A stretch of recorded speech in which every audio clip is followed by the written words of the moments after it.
Dans l'assemblée des saints, assoiffé je me tiens, que ton onction descende sur moi. Conscient que mon destin est dans le creux de ta main, que ton onction descende sur moi. Je suis disposé, assoiffé, que ton onction descende sur moi. Je suis disposé, assoiffé, que ton onction descende sur moi.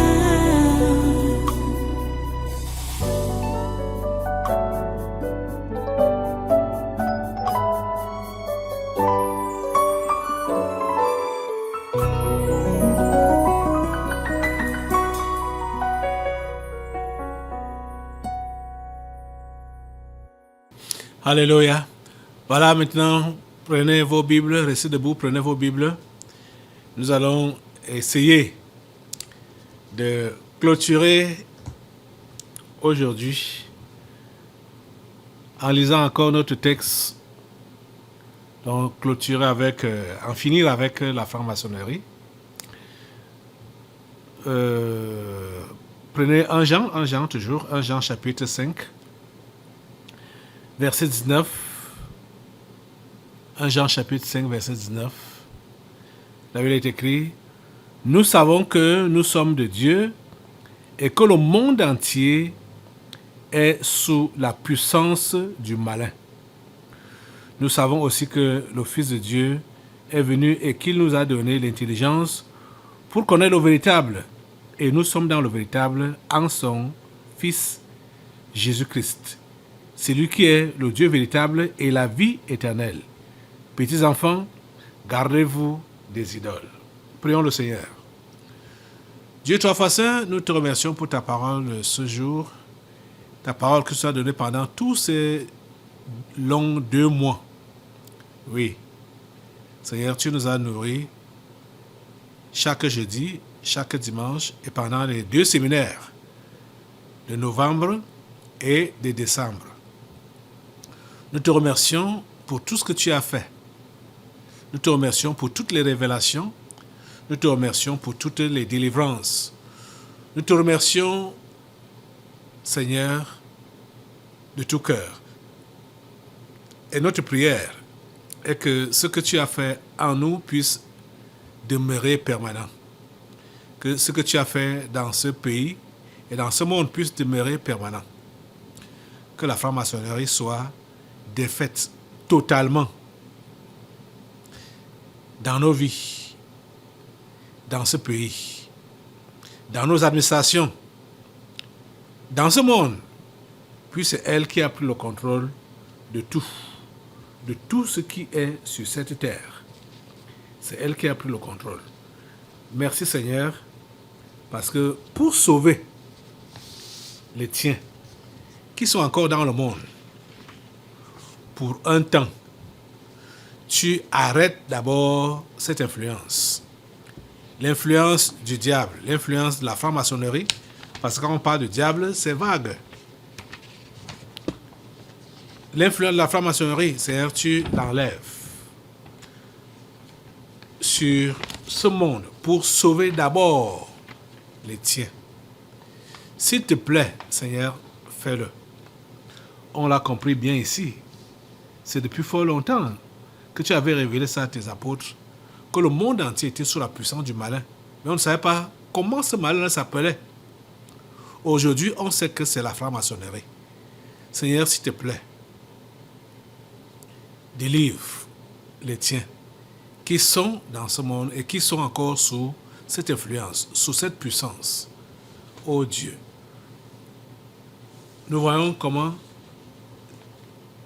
cette nouvelle alliance, l'alliance maléfique avec Lucifer, comment elle a la main mise, elle est réellement posée sur tout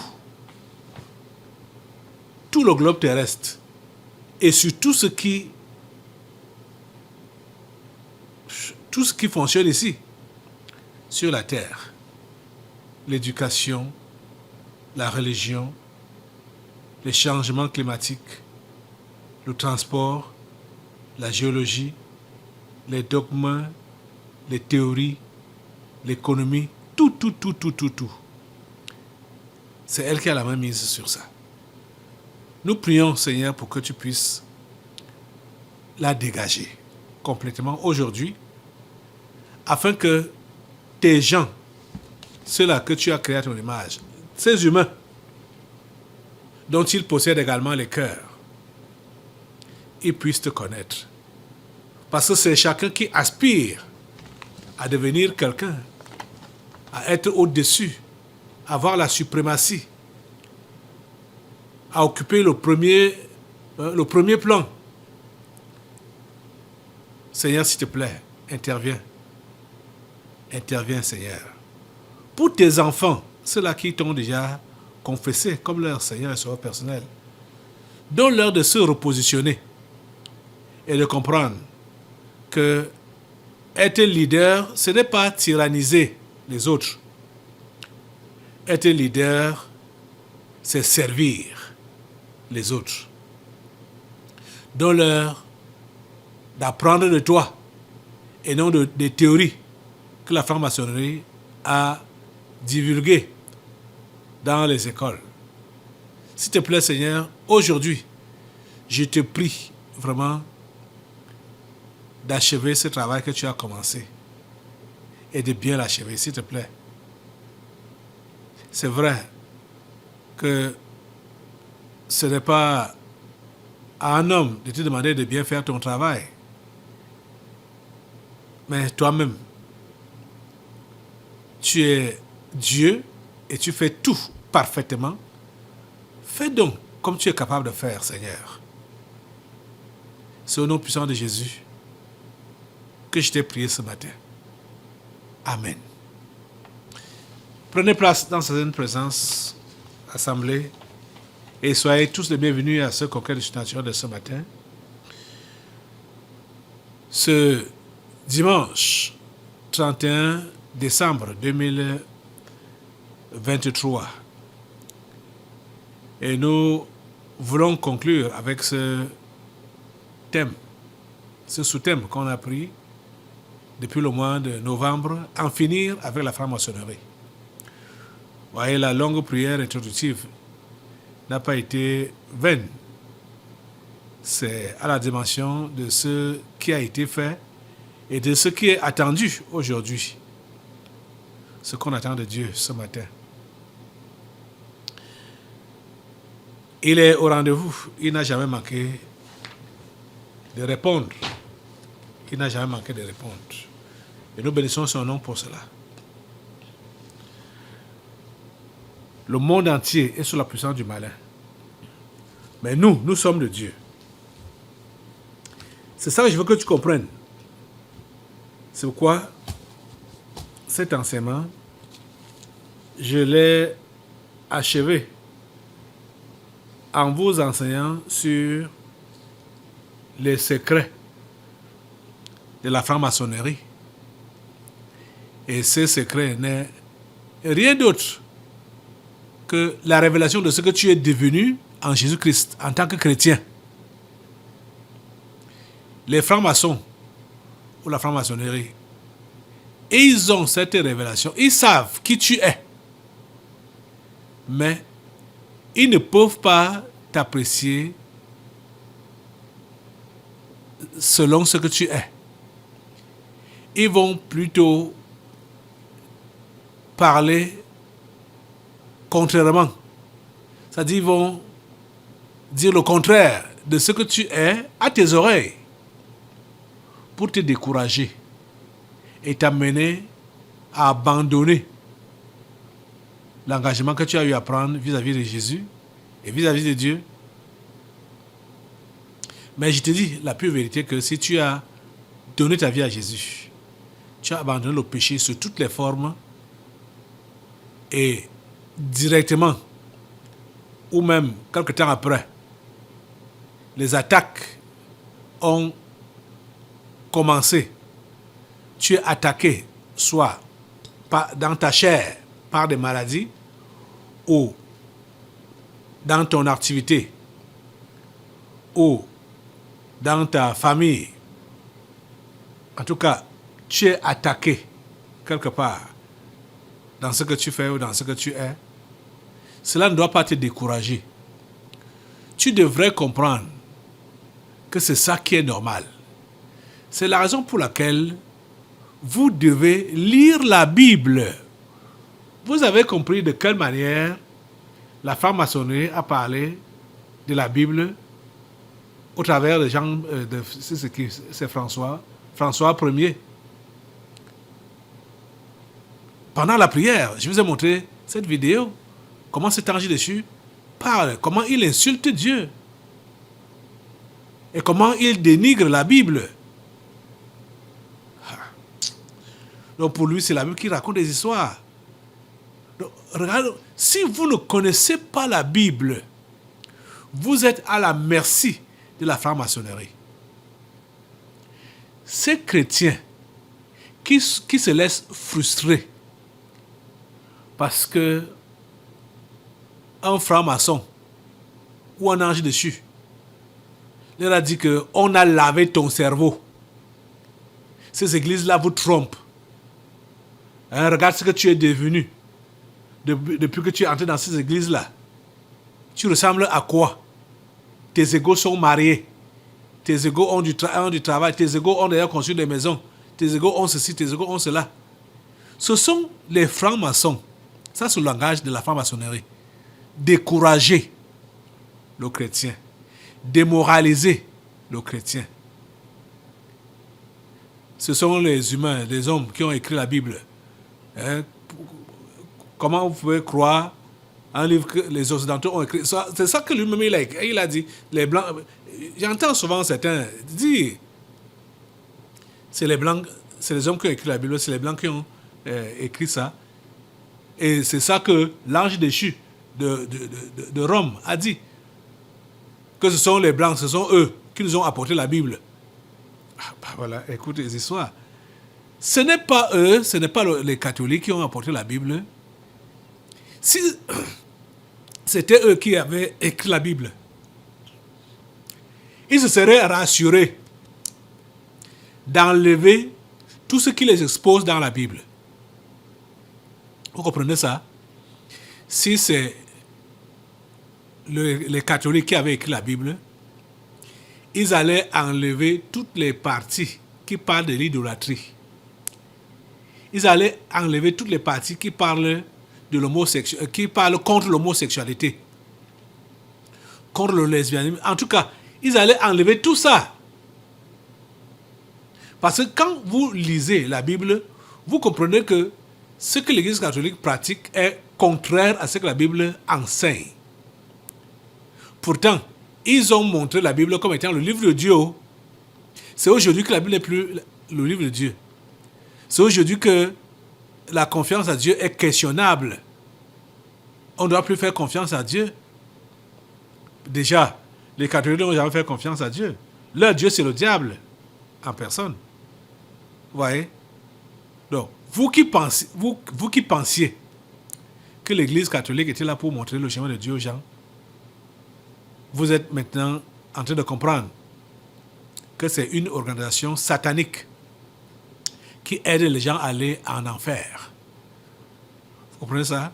C'est la fille aînée de la franc-maçonnerie, l'Église catholique. C'est la fille aînée de la franc-maçonnerie. La Bible nous dit que nous sommes de Dieu. Si tu es de Dieu, tu dois comprendre que le monde entier est sous la puissance de la franc-maçonnerie. Que le monde entier est contrôlé par la franc-maçonnerie. Être sous la puissance de la franc-maçonnerie ou sous la puissance du diable, c'est être contrôlé. Tous les secteurs sont contrôlés par la franc-maçonnerie. Tous les secteurs. Mais je peux donc te dire que toi, enfant de Dieu, tu n'as pas besoin de te soumettre à leur contrôle parce que tu es différent. Tu es différent. Tu es différent. Et c'est cette différence que tu dois montrer. Enfant de Dieu, tu dois t'afficher comme tel. C'est-à-dire, tu dois t'afficher comme enfant de Dieu. Partout où tu te trouves. Parce que Jésus a dit que nous sommes la lumière du monde. Nous sommes le sel de la terre. Tu dois briller. Ce n'est pas la brillance dont les faux prophètes ont parlé. Non. Ce que l'on voit comme lumière, ce n'est pas au niveau des habits qu'on a mis. Ce n'est pas au niveau des huiles dont on s'est oint. Ce qu'on voit comme lumière, c'est la personne qui habite en nous. C'est elle qui est la lumière. Et cette personne, c'est Dieu, par son Saint-Esprit. Vous comprenez? Vous êtes la lumière du monde. Écoutez, allons dans l'évangile de Jean. Allons dans l'évangile de Jean, au chapitre 14.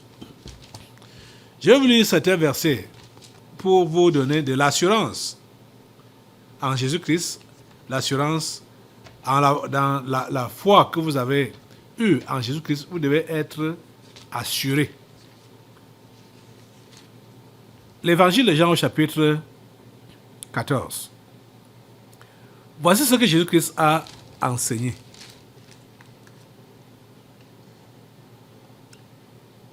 À partir du verset 15 jusqu'au verset 17, il dit, « Si vous m'aimez, gardez mes commandements. Et moi, je prierai au Père, et il vous donnera un autre consolateur, afin qu'il demeure éternellement avec vous. L'Esprit de vérité que le monde ne peut recevoir, parce qu'il ne le voit point et ne le connaît point. Mais vous le connaissez, car il demeure avec vous et il sera en vous. Car il demeure avec vous et il sera en vous. » C'est cette lumière-là. Quand Jésus a dit que vous êtes la lumière du monde, il voulait faire allusion à cela. Que son esprit qui habite en nous, c'est lui qui est lumière. Et c'est lui qui éclaire. Il nous éclaire, il éclaire les autres. Et quand ceux du diable voient cette lumière en nous, ils ne sont pas contents. Et ils vont donc commencer à nous tenir un langage pour nous rabaisser, pour nous frustrer, pour que nous ne puissions pas entretenir cette lumière en nous. Tu es lumière, tu n'es pas ténèbres. Tu es vie, tu n'es pas mort. Tu comprends? Tu es vie. Tu es la vie, tu n'es pas la mort. Parce que l'esprit de vie, l'esprit de Dieu vit en toi. Vous voyez, c'est merveilleux ce que Dieu a fait. Dieu a décidé, Père, Fils et Saint-Esprit, de venir résider dans les humains. C'est ça donc qui dépasse la franc-maçonnerie. Et quand le Dieu trois fois saint habite en toi, marche nu-pied, n'aie pas à manger, n'aie pas de maison, ou soit pauvre ou soit démuni, cela importe peu. Quand tu sais ou tu connais la personne qui habite en toi, et quand tu connais cette personne-là, tu ne pourras pas pleurer parce que tu as faim. Tu ne pourras pas pleurer parce que tu es malade. Tu ne pourras pas pleurer parce que tu n'as pas de travail, parce que tu n'as pas d'argent. Tu ne pourras pas pleurer parce que tu sais en qui tu as cru. Quand l'apôtre Paul pouvait le dire, je sais en qui j'ai cru. Et dit, j'ai appris en toutes circonstances à vivre dans l'abondance comme dans la disette. j'ai appris à avoir faim et à me rassasier. C'est-à-dire, rien ne m'impressionne. Ce n'est parce que j'ai eu beaucoup à manger que je vais oublier que cette nourriture me vient de Dieu. Ou ce n'est parce que je n'ai pas à manger aujourd'hui que je vais oublier que c'est Dieu qui m'a toujours soutenu. Vous voyez? Parce que certains, quand il est béni, quand il a certaines bénédictions, certaines grâces, il oublie la source de la grâce, il oublie la source de la bénédiction, ou bien quand il a des ennuis, il oublie qu'il a souvent été béni. Et qu'il oublie qu'il y a un libérateur. Il oublie les fois où il a été libéré. Il oublie. Il se met seulement à se lamenter. Vous voyez? Voilà comment la franc-maçonnerie reprend vie dans certaines personnes. Quand elles se plaignent de leur existence, de leur vie, de ce qui leur arrive, ils redonnent vie à la franc-maçonnerie. Les amis, vous devez savoir en qui vous avez cru. La lumière de Dieu habite en vous, son esprit habite en vous, si vous avez donné votre vie à Jésus. Je vous disais la fois dernière que le vrai sorcier, c'est le chrétien né de nouveau. Parce que c'est quelqu'un d'extraordinaire. C'est un homme ou une femme surnaturel. Vraiment. C'est un être surnaturel. Le chrétien, né de nouveau, c'est un surnaturel. Parce que le Dieu 3 fois saint habite en lui. J'ai dit, ton âge importe peu. Hein? Ta taille importe peu. Ta corpulence importe peu. La couleur de ta peau importe peu. Quand tu as donné ta vie à Jésus, tu deviens un surnaturel. Le Dieu 3 fois saint vient résider en toi. Nous allons lire d'autres passages. Dans la Bible, allons dans Colossiens chapitre 2, par exemple. Colossiens chapitre 2, du verset 9 au verset 10. Colossiens 2, 9 et 10. Les amis, vous devez lire votre Bible. Hein? Vous devez toujours lire votre Bible.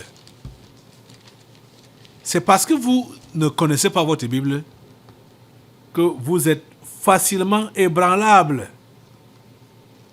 Dès qu'on vous intrigue, dès qu'on vous effraie, dès qu'on vous ment, vous êtes ébranlé, vous êtes démoli, aïe, vous êtes découragé.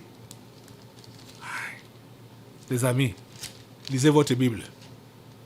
Comme ça, vous allez toujours vous rappeler de ce qu'elle dit. Et quand vous êtes donc devant une attaque, vous allez rapidement citer ce que la Bible dit. La Bible dit que en Christ, car en lui, versets 9 et 10 de Colossiens 2, car en lui habite corporellement toute la plénitude de la divinité, en Jésus-Christ. Verset 10 maintenant. Vous avez tout pleinement en lui. Vous avez tout pleinement en lui, qui est le chef de toute domination et de toute autorité. Oh, cher ami, as-tu compris ceci? Qu'est-ce que la Bible a dit? Voici le schéma qui nous montre le système de domination et de gouvernance maçonnique. Voilà le schéma. C'est la franc-maçonnerie elle-même qui a dessiné ce schéma. Le système de domination et de gouvernance maçonnique. Mais écoute, en réalité, à qui appartient la domination? On a lu ça tout à l'heure là. C'est là, je vais revenir sur ça. Colossiens 2 donc, verset 10 qui dit: vous avez tout pleinement en lui, qui est le chef, c'est-à-dire Christ, qui est donc le chef de toute domination et de toute autorité. C'est Christ qui est le chef de toute domination et de toute autorité. La franc-maçonnerie a commencé son chemin au niveau de là où l'homme a cédé au mensonge de Lucifer, en faisant alliance avec lui, en contractant une alliance avec lui, Nimrod et son équipe. Mais il n'est pas allé loin, parce que ce schéma, en dehors de ce que vous voyez là, c'est Christ qui est au-dessus de tout. C'est Jésus-Christ qui est au-dessus de tout. Vous voyez donc que si Jésus domine sur tout, la franc-maçonnerie n'a rien. Elle n'a rien. C'est la raison pour laquelle la personne qui est sous la domination de Christ est plus fort ou plus forte que la franc-maçonnerie. Vous comprenez?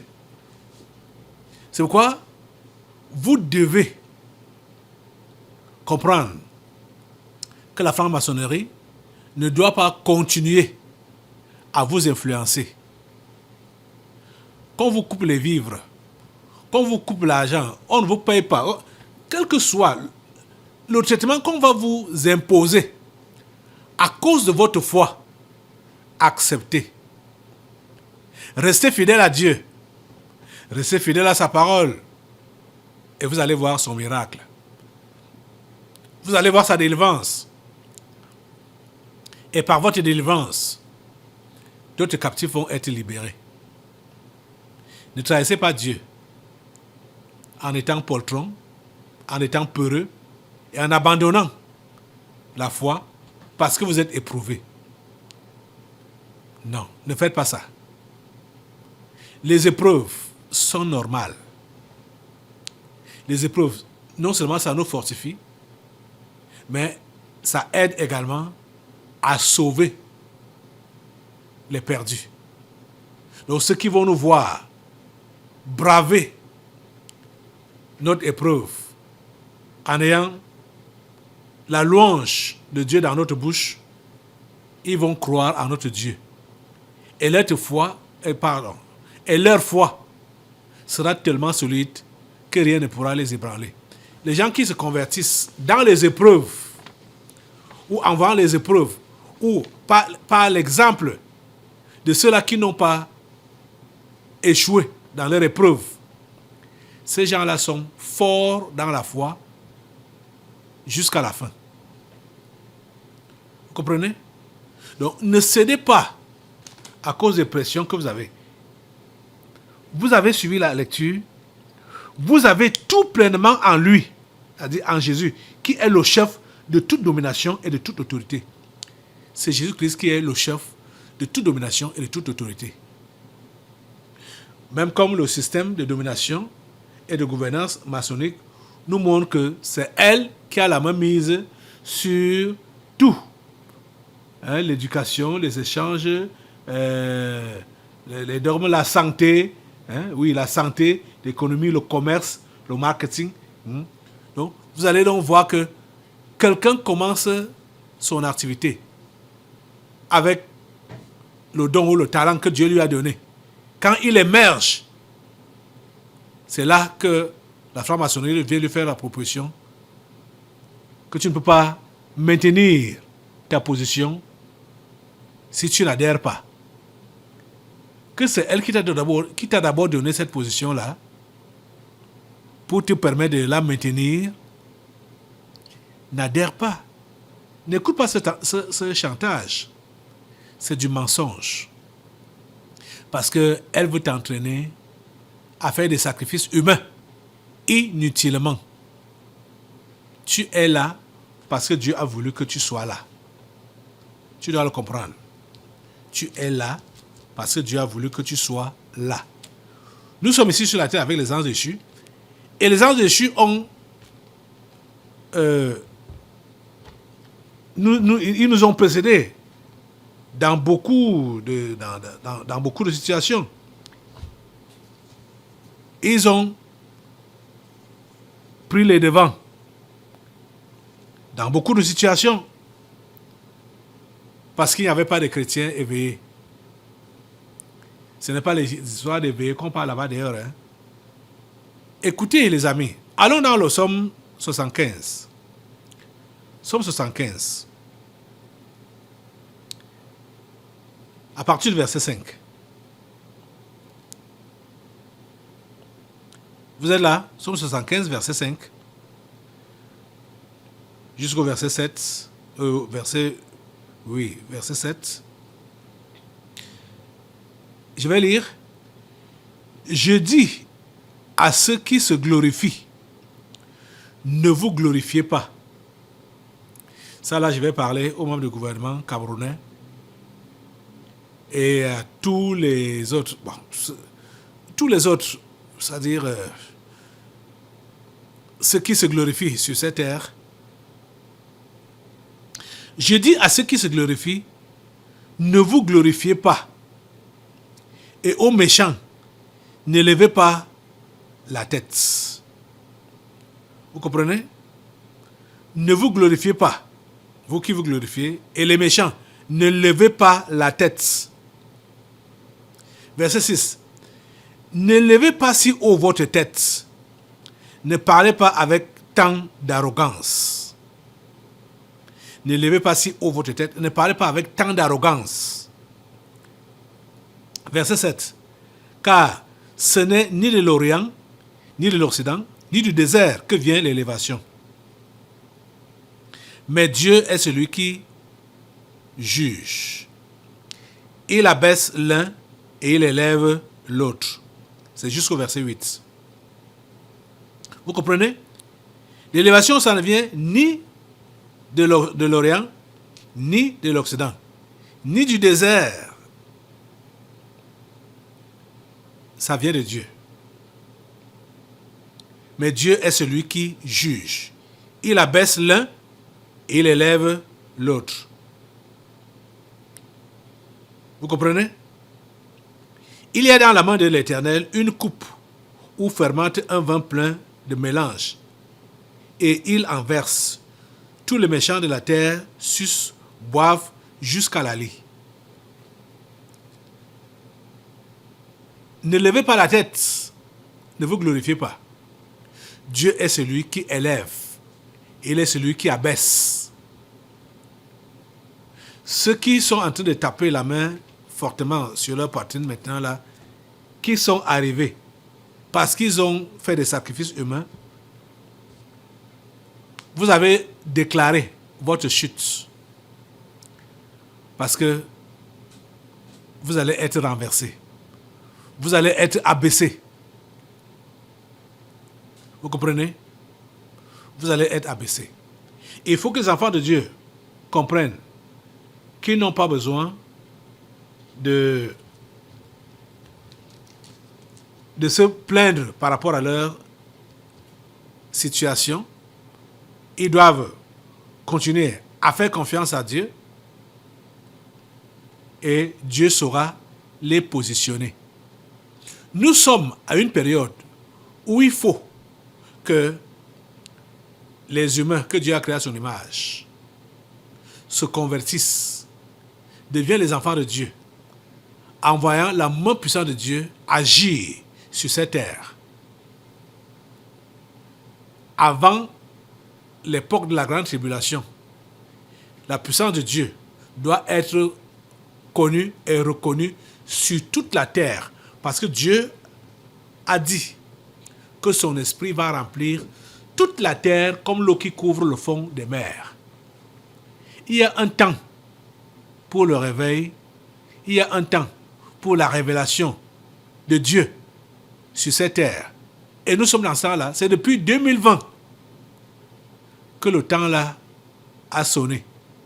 Et le diable a tout fait pour freiner ce temps-là en créant ce mensonge de pandémie. Vous comprenez?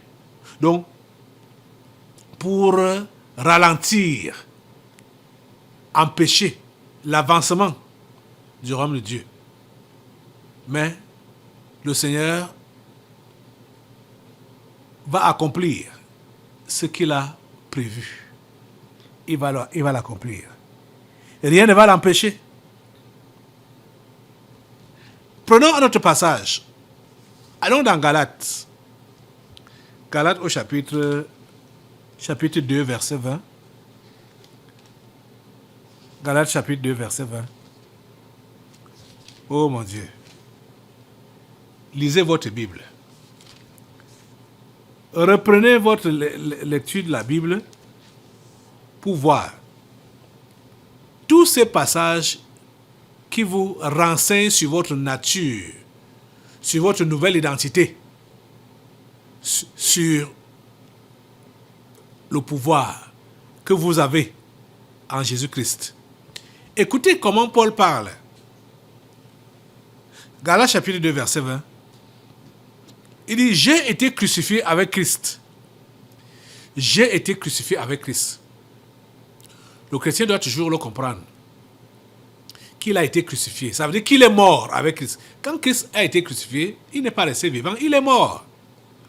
Donc le chrétien doit rester mort par rapport à tout ce qui le concerne. Est-ce que tu comprends ça? Tu es chrétien, es-tu chrétien? Comprends que tu as été crucifié avec Christ. Donc, tout ce qui est autour de toi et qui va te demander, on va revendiquer que tu puisses répondre. Tu ne dois pas répondre parce que tu ne vis plus. Tu as été crucifié avec Christ. J'ai été crucifié avec Christ. Et si je vis, ce n'est plus moi qui vis. C'est Christ qui vit en moi. Vous comprenez ça? Ce n'est plus toi qui vis, c'est Christ qui vit en toi. Écoutez, est-ce que vous pensez que Christ vivant en toi va encore se plaindre de lui-même?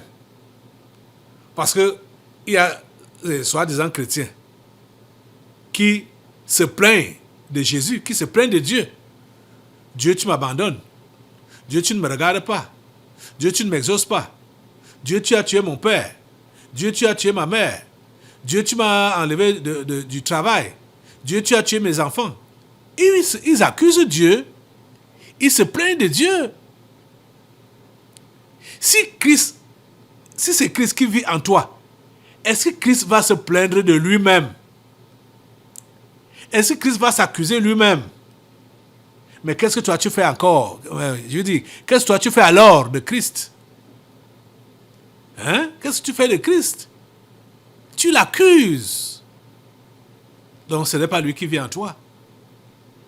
Vous comprenez que on repart sur les propos du pape ce matin, pendant la prière. Le gars insulte carrément Dieu. Ça, on comprend que c'est le diable qui parle. Ce n'est pas Dieu qui parle. Et voilà quelqu'un qui dit donc qu'il est le dirigeant des gens pour leur montrer le chemin de Dieu, qui insulte Dieu. Le pape, il insulte Dieu. Vous voyez? J'ai été crucifié avec Christ, et si je vis, ce n'est plus moi qui vis, c'est Christ qui vit en moi. C'est Christ qui vit en moi. Christ vit-il en toi? Tu dois donc comprendre que ton comportement doit être différent. Tes réactions doivent être différentes. Ce qu'on entend là que pleurs, lamentations, murmures, ça ne doit plus passer par tes lèvres. Parce que Christ ne peut pas vivre en toi. Et Christ se met à se plaindre de lui-même. C'est contradictoire. Ça ne donne pas. Si je vis maintenant dans la chair, je vis dans la foi au Fils de Dieu qui m'a aimé et qui s'est livré lui-même pour moi. Tu as compris ça? Les amis, on peut continuer à lire des versets pareils, les uns après les autres, pour vous montrer que quand Christ habite dans un cœur, ce cœur-là est inébranlable. Quand Christ habite dans une vie, cette vie-là est inébranlable. Je n'ai pas dit que cette vie-là ne connaît pas les épreuves. Je dis qu'elle est inébranlable. Parce que les épreuves ne peuvent pas l'ébranler. Les épreuves ne peuvent pas la détruire. Cette vie-là ne peut pas être détruite par les épreuves. Vous comprenez? Et c'est la tactique donc de la franc-maçonnerie. T'ébranler, te détruire, te démoraliser, te descendre. Mais Jésus te dit aujourd'hui, marche la tête haute. Jésus vit. Il est ressuscité. Rappelez-vous, quand les femmes sont allées au tombeau pour chercher à embaumer son corps, la question leur a été posée. Pourquoi cherchez-vous parmi les morts celui qui est ressuscité? Jésus est vivant, il vit. Il était mort, c'est vrai, mais 3 jours après, il est sorti du tombeau. Il vit à l'heure actuelle. Quand tu lui fais confiance, tu vas confirmer que c'est un Dieu vivant. Tu vas le confirmer. Il ne peut pas te laisser. Il ne peut pas te laisser. Il ne peut pas t'abandonner. Il a promis d'être avec toi tous les jours jusqu'à la fin du monde. Il a promis. Le monde n'est pas encore fini. Le monde n'est pas encore fini. Ça veut dire que Christ est avec toi. Quel que soit ce qui arrive, ou quel que soit ce qui arrivera, il est avec toi et il sera avec toi. Tu comprends ça? Matthieu 28, lisons cela. Dans Matthieu 28, à partir du verset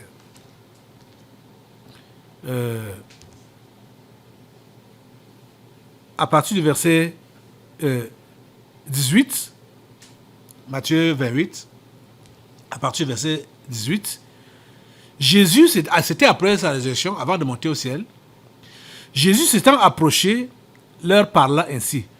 Tout pouvoir m'a été donné dans le ciel et sur la terre. Vous avez compris? Voici le système de domination et de gouvernance maçonnique. Ce n'est que sur les choses de la terre. Mais Jésus a tout pouvoir dans le ciel et sur la terre. Vous comprenez ça? Il dit, tout pouvoir m'a été donné dans le ciel et sur la terre. Tout pouvoir appartient à Jésus. Le pouvoir n'est pas à la franc-maçonnerie, ni aux francs-maçons. Tout pouvoir est à Jésus. Tout pouvoir m'a été donné dans le ciel et sur la terre. Allez, faites de toutes les nations des disciples, les baptisant au nom du Père, du Fils et du Saint-Esprit, et enseignez-leur à observer tout ce que je vous ai prescrit. Et voici, je suis avec vous tous les jours jusqu'à la fin du monde. Voilà la promesse de Jésus. Il dit, tout pouvoir lui a été donné. Tout pouvoir m'a été donné. Maintenant, je vous envoie. Allez. Ça veut dire quoi? Je vous envoie avec tous les pouvoirs que j'ai reçus au ciel et sur la terre. Vous voyez que le chrétien, comme je disais l'autre jour, c'est lui le plus grand sorcier. Il a tous les pouvoirs dans les cieux et sur la terre. Il n'a rien à craindre. Rien à craindre. Es-tu chrétien? Tu as tous les pouvoirs dans le ciel et sur la terre. Et tu dois aller partout annoncer que Jésus-Christ est Seigneur. Que Jésus-Christ sauve. Que Jésus-Christ délivre. Que Jésus-Christ donne la vie éternelle. Et que les gens doivent abandonner les sectes, les pratiques maléfiques, le péché. Les gens doivent abandonner cela pour se donner à Jésus. Tu vois que si toi tu comprends qui tu es et tu fais ce que tu es appelé à faire, cette histoire de système de domination et de gouvernance maçonnique n'aura plus lieu. Ce sera terminé. C'est pourquoi j'ai dit en finir avec la franc-maçonnerie. C'est ça qui a été dit à Nimrod quand il a fait alliance donc avec Lucifer, qu'il aura le pouvoir, la domination, le contrôle de tout. Et c'est ça qui est dit aux adhérents de ces sectes. Ils sont restés calés là, croyant que c'est la vérité. Pourtant, ce pouvoir, le pouvoir de dominer, n'a jamais quitté les mains de Jésus. Et Jésus a transféré ça, a délégué ça à ses enfants, à ceux qui croient en lui.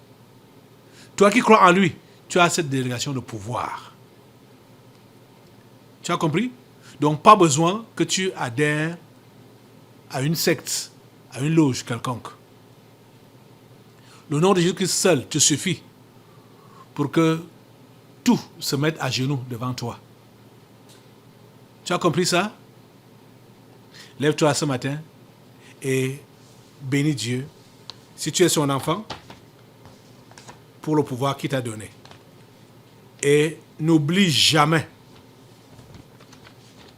que c'est toi qui as eu la délégation de pouvoir, et n'oublie jamais que la mission t'a été confiée donc d'aller